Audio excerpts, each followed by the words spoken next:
자, 그럼 우리나라 상황은 좀 어떻습니까? 미국처럼 우리나라도 좀 약간 자산 시장이 좀 과열되고 거품이 끼어 있다 이렇게 좀 봐도 될까요? 네, 뭐 앞서 미국 시장에서도 말씀드렸습니다만은 어떻게 보면 거품이 과열이고 어떻게 보면 조금 싸기도 해 보이고 좀 헷갈리는 예. 그런 상황이고 뭐 그게 저는 밸류에이션이 맞다고 보는데요. 예. 그러다 보니까 주가가 지금 빠지지도 못하고 더 치고 올라가지도 못하는 예. 그런 교착 상태인데 왜 그런가 생각을 해보니까 코스피가 1400포인트, 1420포인트인가요? 저점 찍었을 때 코스피의 PER이 7.4배인가 그랬고요. 예.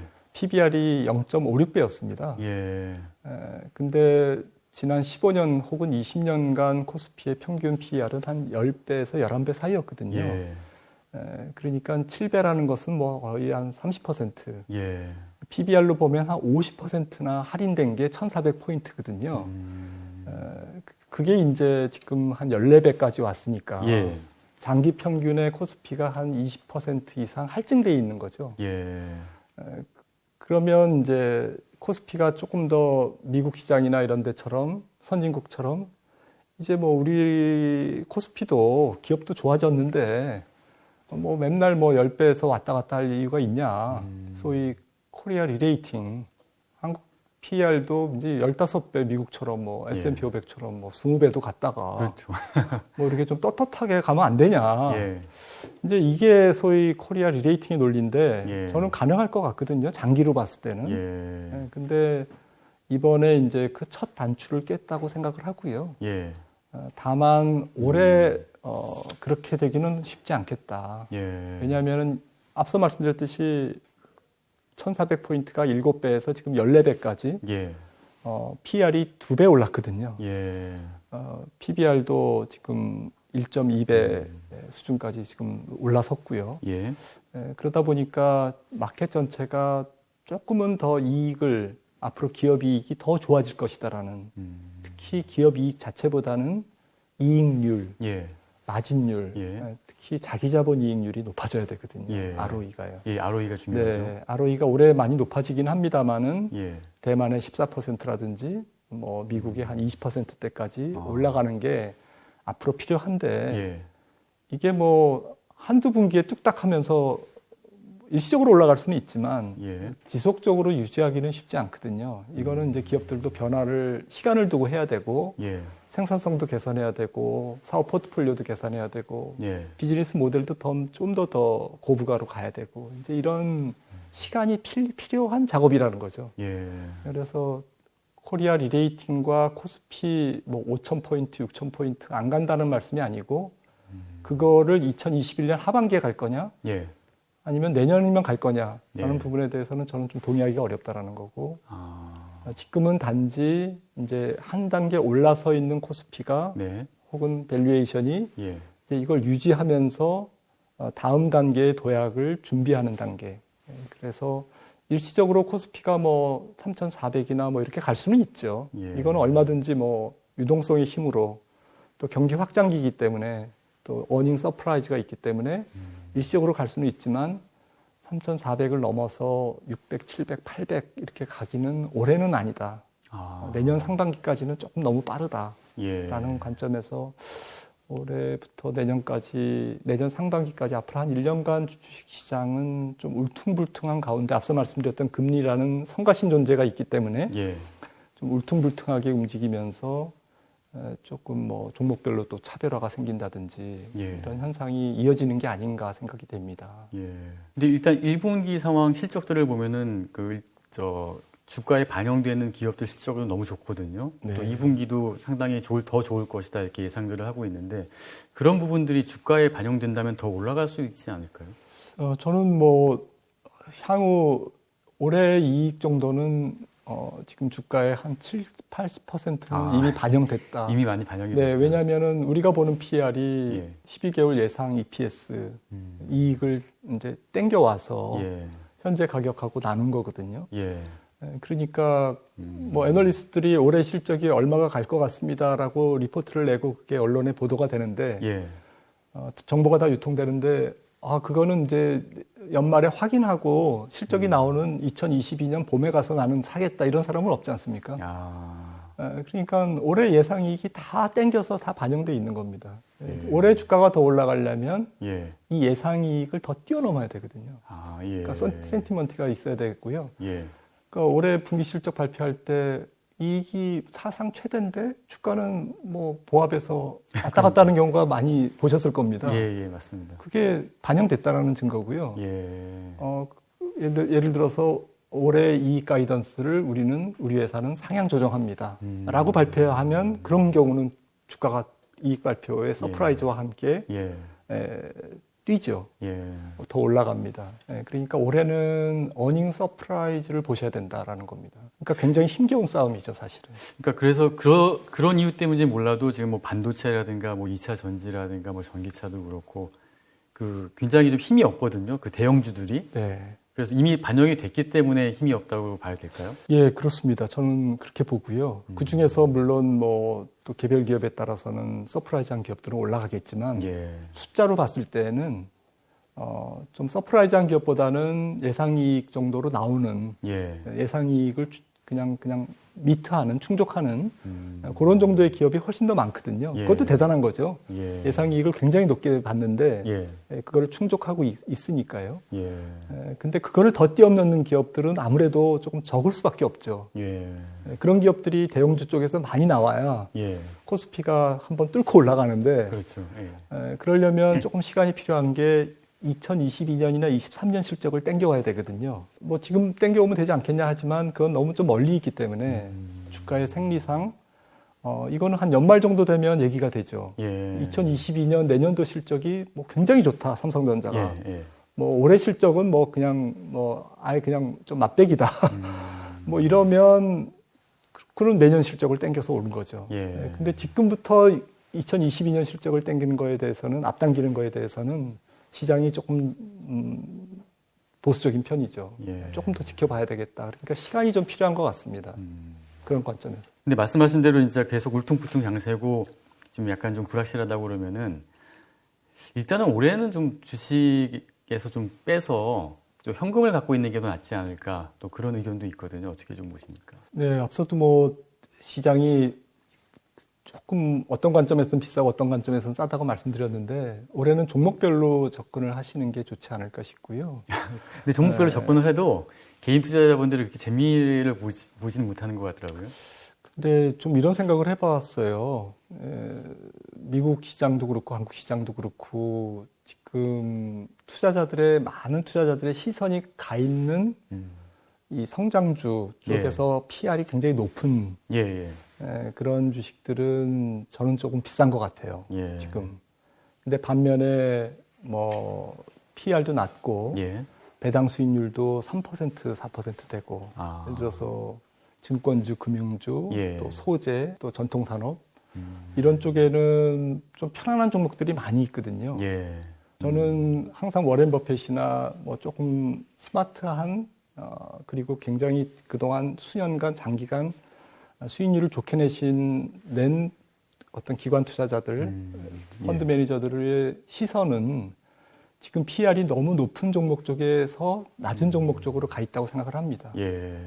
그래서 주식을 사실 뭐 안 좋을 것 같으면 뭐 현금을 100% 주식을 0% 이렇게 자산 배분을 하는 게 좋겠지만 올해 당장 저는 뭐 그렇게 할 정도로 시장이 이거는 뭐 틀림없으면 거품입니다 라고 말할 정도는 아니라서 그런 정도라면 너무 이제 조금 약간 그 편안한 종목 쪽으로 포트폴리오를 좀 교체하면 이런 장에서도 수익은 나오지 않을까라는 생각도 해봅니다. 하반기 국내 그 주식시장 전망은 어떻게 좀 이렇게 보세요?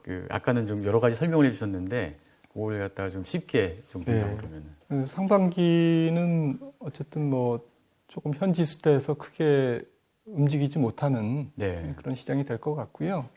연말까지는 최대 3,400포인트 정도 저희 하우스는 뭐 그 정도 하우스 뷰를 갖고 있고 하지만 뭐 어쨌든 크게 올라가기는 어렵고 일시적으로 올라갈 수 있어도 추가 상승 동력을 좀 갖기는 쉽지 않다. 그래서 지수가 한 3,000이나 3,100 정도에서 플러스 마이너스 예. 한 1, 200포인트에서 좀 횡보하는 장세가 아닐까라고 예. 생각합니다. 그럼 하반기 그 주식시장에 좀 영향을 미칠 주의 깊게 봐야 될 뭐 포인트, 그런 변수, 그 어떤 게 좀 있을까요? 가장 중요한 게 오늘 말씀드렸던 네. 금리인 것 같습니다. 아, 예. 네. 근데 저는 이런 말씀드리고 싶은 게 뭐 하반기에 뭐 바이든의 재정 정책도 있고 여러 가지 뭐 증세도 있고 또 뭐 미중 무역 분쟁도 예. 있고 뭐 남북 관계도 있고 여러 가지 뭐 너무 많은 이벤트들이 있지 않습니까? 예. 근데 주가가 비쌀 때는 그게 조그만 악재도 악재로 작용하고 예. 주가가 쌀 때는 뭐 별것도 아니네 그러면서 오히려 또 장중 조정으로 끝나고 악재라도. 그렇죠. 예, 그래서 제일 중요한 게 주가가 비싸냐 싸냐. 예. 그게 제일 중요하다고 보는데요. 예. 지금 하반기에는 어쨌든 현재 주가가 상당히 살짝 비싼 상태에서 하반기를 맞기 때문에 예. 약간의 악재에도 주식시장이 되게 흔들리는 일이 많을 거다. 아, 그렇겠네요. 이거 갖고 주식시장이 뭐 빠질 일이야? 예. 라고 생각하지만 또 빠지는 거죠. 예. 뭐 하루 이틀 조정 받을 수 있는 거고. 예. 이제 그런 일들이 조금 많을 거다라는 아. 관점에서 시장이 다 이런 부분들이 좀 주가가 비싸기 때문에 생긴 부분인데 그 중에서도 가장 큰 재료는 가장 부담스러운 재료는 금리 쪽에서 나올 예. 가능성이 높다. 예. 그리고 통화 정책 앞서 말씀드렸던 예. 테이퍼링 시기 이런 쪽에서 나올 가능성이 있습니다. 그리고 최근에 좀 재밌는 게 그 금과 암호화폐가 이게 서로 반대로 움직이고 있어요. 어떻게 좀 보십니까?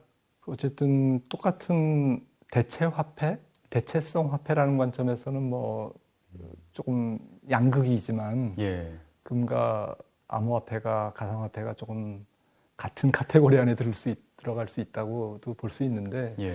저는 사실은 금리를 조금 올라가는 국면으로 보고 있었기 때문에 예. 인플레 구간에서는 이자를 못 받는 금은 매력이 좀 떨어지거든요. 그러니까요. 예. 또 금이 또 많이 올랐고요. 예. 그동안 2000년 닷컴 버블 이후로 20년간 보니까 모든 자산 중에서 금이 제일 많이 올랐더만요. 아, 네, 금이 아마 8배인가 올랐을 겁니다. 아유, 엄청나네요. 네. 그래서 이게 금이 최근에도 적지 않게 올랐고, 예. 그래서 조금 주춤할 거라고 생각을 했는데, 말씀하셨듯이 암호화폐 쪽에서 조금 조정이 나오니까, 예. 반대쪽에 좀 가치 저장 수단이 부각된 거죠, 금이. 예, 그리고 최근에 또 마침 인플레이션에 대한 우려도 예. 조금 약해지면서, 네. 특히 또 달러가 좀 살짝 약세로 예. 눌리니까, 예. 그러니까 금 가격이 살짝 올라간 것 같습니다. 예. 근데 저는 일시적이라고 봅니다. 일시적. 결론적으로는 일시적이라고 보고 예. 지금은 경기 확장기면서 어쨌든 연준이 통화정책의 정상화, 금리 인상을 앞두고 있는 기간이기 때문에 조금 금 매력은 그렇게 썩 더 좋아지기는 어렵겠다라고 예. 생각을 하고 있고요. 예. 암호화폐는 뭐 모르겠습니다. 말이 좀 조심스러운데 예. 어쨌든 밸류에이션이 어렵죠. 그렇죠. 예, 밸류에이션이 어려워서 한 가지는 조금 제도가 정착되는 데는 우리의 생각보다는 조금은 시간이 걸릴 것 같아요. 왜냐하면 중앙은행이 어쨌든 암호화폐의 기능을 준비 안 된 상태에서 받아들이면 예. 통화 관리 그렇죠. 그리고 여신 쪽에 어떤 베이스에 문제가 생기거든요. 예. 그래서 기존 통화 시스템의 관리에 상당한 문제가 생기기 때문에 예. 일단 준비할 시간이 좀 필요하고 중앙은행이 예. 통화 당국이 예. 또 정부는 이제 세금을 비롯한 예. 기존 어떤 시스템에서 암호화폐가 좀 비껴나갈 가능성이 있기 때문에 예. 그 부분을 좀 정비하는데 또 시간이 걸립니다. 예. 그래서 이런 기존의 프레임에 강력한 두 개의 프레임에 예. 기존 세력이죠. 암호화폐를 투자하시는 분들이 지금 맞서 싸워야 되는 이 기존 제도권의 예. 어떤 그 준비 기간 때문에 예. 시장은 당분간 우여곡절은 좀 있겠다라는 예. 생각을 해봤습니다. 그 방금 말씀하신 달러 같은 경우도 지금 보면은 달러 지수가 그 90 밑으로 떨어졌다가 뭐 오늘 보니까 다시 또 약간 또 회복을 했더라고요. 네, 그렇습니다. 이게 90 밑으로 떨어졌다라는 게 어떤 의미를 좀 봐야 될까요? 일시적이긴 하지만은. 네, 어쨌든 뭐 유로화가 강세고 달러가 약세고 전반적으로 90 밑으로 좀 상징성이 있죠. 예. 90이라는 숫자 자체도 80대하고 90대는 조금 다르니까. 그러니까요. 예. 사실 달러가 뭐 가장 약했을 때가 80대 초반이었는데 예. 그래서 이게 본격적인 달러 약세 시대가 열리는 것이 아닌가라는 우려를 어떤 기대, 우려보다는 기대죠. 예. 자산시장에서는 그런 기대를 조금 자아낸 것 같습니다. 근데 최근에 코로나 팬데믹에 좀 그 감소, 미국이 30만 명 일일 확진자가 나오다가 지금 뭐 2만 명대로 낮아졌기 때문에 예. 이 부분에서 조금 앞으로 경제 활동이 앞으로 정상화될 거다라는 기대가 좀 달러 약세 쪽의 원인을 또 제공한 부분인 것 같거든요. 예. 그러니까 이제 좀 위험 선호 환경이 본격화되는 것이 아닌가. 달러 약세. 예. 그렇게 되다 보면 신흥국 쪽으로 돈도 몰리고 예. 또 더 위험 자산 쪽에 예. 주식이나 채권, 부동산, 예. 원자재 이런 쪽에 뭐 비트코인 포함해서 이런 쪽으로 더 이렇게 시장이 더 한 번 더 과열될 수 있지 않을까라는 기대감을 불러일으키고 있는 것은 사실입니다만은 제 생각에는 달러가 그렇게 약세로 갈 것 같지는 않습니다. 다시 또 강세 국면으로 갈 것이다. 예. 90 정도에서 일정한 변동폭을 보이면서 예. 아직은 강세도 아니고 약세도 아닌 쪽에서 머물다가 테이퍼링 시작이 이제 조금 한 6개월 후에 테이퍼링을 한다, 뭐 3개월 후에 한다, 예. 뭐 이렇게 스케줄이 나오면 예. 그때 한 번 더 강세로 갔다가 예. 그 강세 쪽에서 그러니까 달러 인덱스 기준으로는 한 94, 5 정도까지 올라갔다가 거기서 이제 머물 가능성이 90 밑으로 아예 내려가서 80대에서 머물 가능성보다는 90대 중반에서 머물 가능성이 좀 높다고 지금 예측하고 있습니다. 그렇게 유지하다가 또 이제 연준이 그 연방기금리를 올리게 되면은 다시 이제 자금이 이제 미국으로 쭉 들어가는 상황이 벌어진다고 그러면은 그보다 더 올라갈 수도 있겠네요. 근데 과거에 이제 2015년 말부터 금리를 올릴 때 보니까 테이퍼링을 할 때 금리가 2014년까지 달러가요. 강세를 보였다가요. 90대 초중반에서 계속 금리 인상 기간, 그러니까 2016년부터 19년까지 계속 강세의 레인지에서 밴드에서 이렇게 놀았습니다. 강세는 강세인데 더 이상 강세를 보이지는 못하는. 그러니까 달러도 환율 시장도 사실은 상당히 선반영돼서 앞서 채권 시장도 말씀드렸습니다만 그렇구나. 그래서 예전처럼 뭐 90대 달러 인덱스가 90대 후반에 갈 정도로 달러의 초강세 시대가 열릴 것 같지는 않습니다. 개인 투자자분들이 그 주식 투자를 할 때 일단은 많이 흔들리기도 하고 좀 그런데 안정적으로 이제 그 심리적으로도 투자를 하려면 어떤 점을 갖다가 좀 주의 깊게 해야 될지 그런 걸 좀 말씀해 주시죠. 시장의 뭐 꼭지와 바닥은 아무도 못 맞히기 때문에 저는 너무 시황 판단 안 하시는 게 편하실 것 같아요. 그게 뭐 시황 분석하고 매크로하는 사람이 이런 얘기하기가 좀 그런데요. 사실 거듭 말씀드리지만 조금 편안하게 주식을 하시려면 종목 중심으로 하셔서 살 종목이 없다 이러면 그냥 현금 갖고 있는 거죠. 그래서 자연스럽게 그러면 약세장에서 현금이 많이 있을 겁니다. 그러니까 시장을 판단해서 자산 배분을 하는 게 아니고요. 보통은 시장이 빠지냐? 그러면 주식을 빼. 시장이 오르냐? 그러면 주식 들어가. 이렇게 하지 않습니까? 그게 아니라 살 종목이 있으면 들어가고 살 종목이 없으면 그냥 뭐 현금을 두는 거죠. 괜히 병살타 치는 것보다는 안 치는 게 낫거든요. 그래서 올해 같은 경우에는 조금 컨택 위주의 안타를 노리는 게 좋을 것 같고요. 그리고 병살타 치지 말아야 되고 너무 큰 홈런 쪽에 뱃을 길게 잡고 하면 조금 뭐 헛스윙이 나올 가능성이 높고 굉장히 재밌는 비유인데요. 시장이 당할 가능성이 시장은 뭐 어쨌든 그 아주 협작군이니까요. 그래서 당하지 않으려면 좀 지피지기면 백전백승이라고 좀 그런 부분도 좀 생각을 하시고 종목 위주로 이렇게 자산 배분을 현금 비중을 조절하시다 보면 흔히 있는 약세장에서 크게 안 당합니다. 예. 왜냐하면은 안 샀기 때문에. 예. 그래서 주식은 좀 심지가 있어야 됩니다. 예. 약간 고집도 필요하고요. 예. 그리고 제가 코스피 1980년에 100이었지 않습니까? 지금 40년 됐는데 다우는 지금 130년 됐는데요. 예.